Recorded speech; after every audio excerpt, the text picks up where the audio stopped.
আমাদেরকে মহান বিজয় দিবসের আলোচনা অনুষ্ঠানে এবং দোয়ার অনুষ্ঠানে আসার এবং বসার তৌফিক দিলেন, এই জন্য পড়ে দিচ্ছি আলহামদুলিল্লাহ।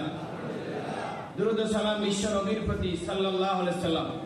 বাংলাদেশ জামাত ইসলামী রামগঞ্জ উপজেলা কর্তৃক আয়োজিত মহান বিজয় দিবসের আলোচনা ও দোয়ার অনুষ্ঠানে উপস্থিত উপজেলা আমির, উপজেলা নেতৃবৃন্দ, পৌর আমির, পৌর নেতৃবৃন্দ, বিভিন্ন ইউনিয়ন থেকে আগত কর্মী এবং রোকন ভাইরা, আমরা বিজয় কিভাবে উদযাপন করব সেটা আল্লাহ তাআলা বলে দিয়েছে কোরআনের মাধ্যমে। ফাসাব্বিহ বিহামদি রাব্বিকা ওয়াস্তাগফির।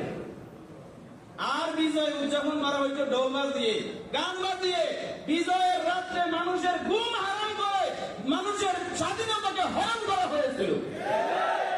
আবারও যদি কেউ এরকম মানুষের স্বাধীনতা হরণ করার চেষ্টা করে, বাংলাদেশ জামাত ইসলামী 1 ইঞ্চিও ছাড় দিবে না, ইনশাআল্লাহ।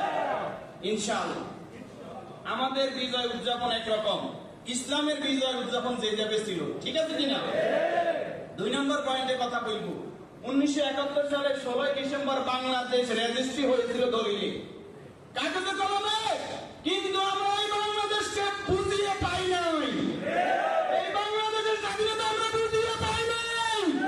24 স্বাধীনতার মাধ্যমে যে দেশের ছাত্র জনতা আমাদেরকে এই জমিন বুঝিয়ে দিয়ে গেছে,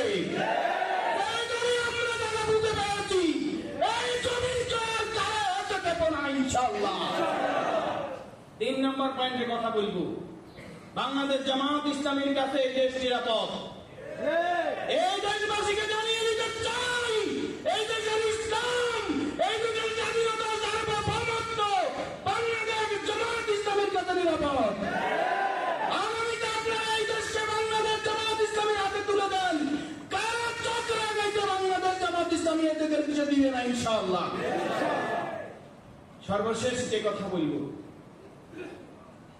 বাংলাদেশ জামাত ইসলামী এই দেশে ইসলাম প্রতিষ্ঠার জন্য, দ্বীন প্রতিষ্ঠার জন্য, স্বাধীনতা সার্বভৌমত্ব রক্ষার জন্য যে জীবন বাজি রেখেছে, আপনারা কি জীবন দিয়ে আগামীতে বাংলাদেশের স্বাধীনতা সার্বভৌমত্ব রক্ষা করার জন্য আপনারা কি প্রস্তুত থাকবেন? ইনশাআল্লাহ।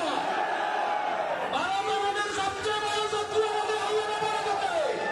সুতরাং শত্রু নয়, বাংলাদেশের শত্রু আওয়ামী লীগ ভারতে গিয়ে ভাঙিয়েছে।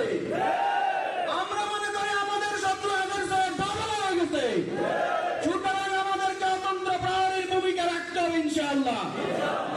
আপনারা কি রাজি আছেন? আসসালামু আলাইকুম ওয়া রাহমাতুল্লাহ। ধন্যবাদ মাস্টার ফয়সাল আহমদকে।